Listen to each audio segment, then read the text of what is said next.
Crews continue their fight against the Milepost 98 fire along southbound Interstate 5 in Canyonville tonight. Thanks for being with us at 6. I'm Jennifer Singh in for Matt and Renee. In Fire Watch coverage tonight, KEZI 9 News reporter Albert James shows us the battle against the blaze and why officials say things getting cooler doesn't necessarily mean fire season is over. On arrival to the scene, responders found a fully engulfed car that caused a natural cover fire to the surrounding vegetation in the area. That fire, the Milepost 98 fire, has burned an estimated 120 acres along the interstate, forcing ODOT to put in some traffic controls and the sheriff's office to evacuate some homes.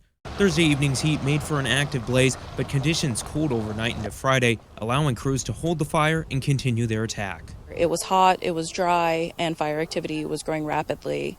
Thankfully, when that sun went down and temperatures started to cool, that fire activity really died down. Fire officials say the I-5 corridor in the area is known for roadside fires, and while blazes from accidents are not common, fires sparked by worn-out brakes, dragging chains, and stopping in dry grass are common and completely preventable.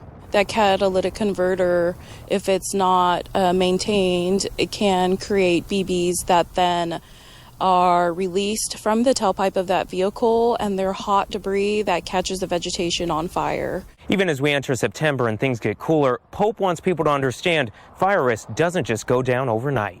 Cooling weather and cooling temperatures doesn't necessarily mean that fire season is over. Moving from summer into the fall solstice does not mean that fire season is over. Pope says fire danger still exists with vegetation dried by the summer heat, and consistent moisturizing rains are needed to move on.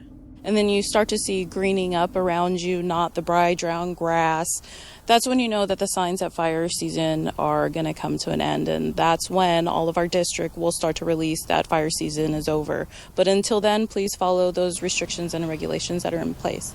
Reporting in Canyonville, Albert James, KEZI 9 News. All right, thank you, Albert.